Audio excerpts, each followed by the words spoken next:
Hi, I'm Mike McCormick here from GBTA Studios at the conference here in Berlin, and I'm here with Bruce Hanna from Yapta.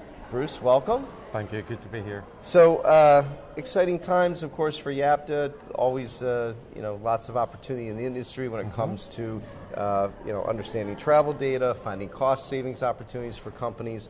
Now you overlay AI, machine learning, technology.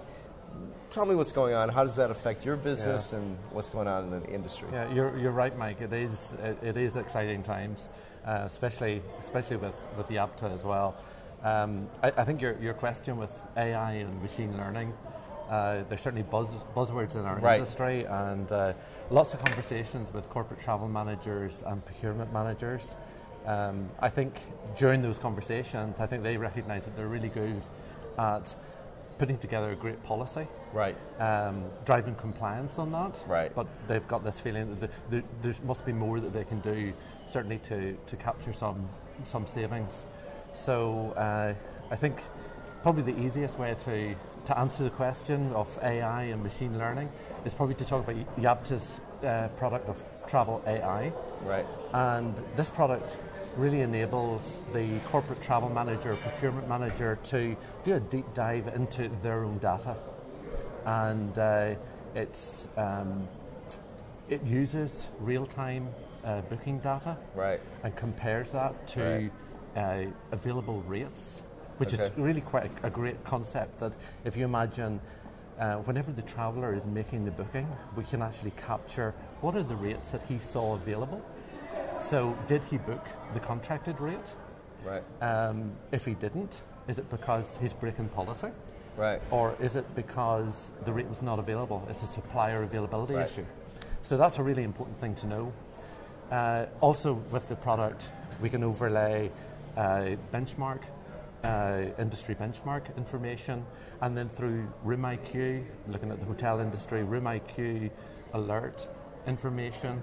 And this can then be much more predictive about, hey, there's a hotel that your travelers are staying in. Maybe you don't have a corporate rate or a contracted rate. So suggest this is one that you should have a corporate rate at. And here's market information with regards to what that rate should look like. So it's really helping on sourcing, rate comparison, negotiations, and your overall performance of your policy. Yeah, because at GBTA we've done research, and it really shows that when somebody's out of policy, the old kind of connotation that out of policy is bad is not necessarily true. That really the vast majority of the time, it's really trying to accomplish a business objective. And the point you made, then it's really incumbent on the company to look at those out of policy situations and say, hey, here's an opportunity. We don't have a rate where we should. Because it's in the traveler needs that to accomplish the business objective. So so much more. I think the attitudes have changed a lot. Absolutely. So the tools you have, I think, really help, and then help turn that into practice. Yeah, just make the right decision going forward. Yeah. So we're former colleagues. You've been in the industry a long time. As have I. A long time. But let's just say 20 years. 20 years. That's right. And you joined Yapta this past summer. So what do you think about Yapta's outlook here in Europe? And obviously you joined them. You must be excited about what the future holds. Yeah, I'm really excited to be with Yapta. I had the opportunity of doing some consultancy work with them at the beginning of the year. And I think my first impressions then, I saw a very young, energetic company.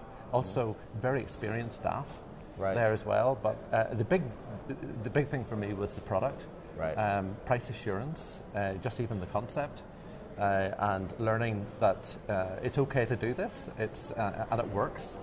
And I think whenever I look towards Europe, or even beyond, we're now in 31 countries, and the product works, point of sale anywhere, on all of the 4 GDSs. So I think that growth that we have initially seen is just building on that, and also getting the message out that whatever savings we've experienced in the US in the past, it's really encouraging that we see those same savings across in other countries as well. So, well, and generally the technology and the speed at which you can do it, the tools you have, really enable you to go after segments of savings and opportunity that you never could before, right? True. Because those what seemingly were small numbers now become much bigger opportunities. Yeah, absolutely. Yeah, very good. Well, Bruce, thanks for coming. Thanks for joining us here in the studio. Right. And I'm Mike McCormick, live from GBTA Studios here in Berlin.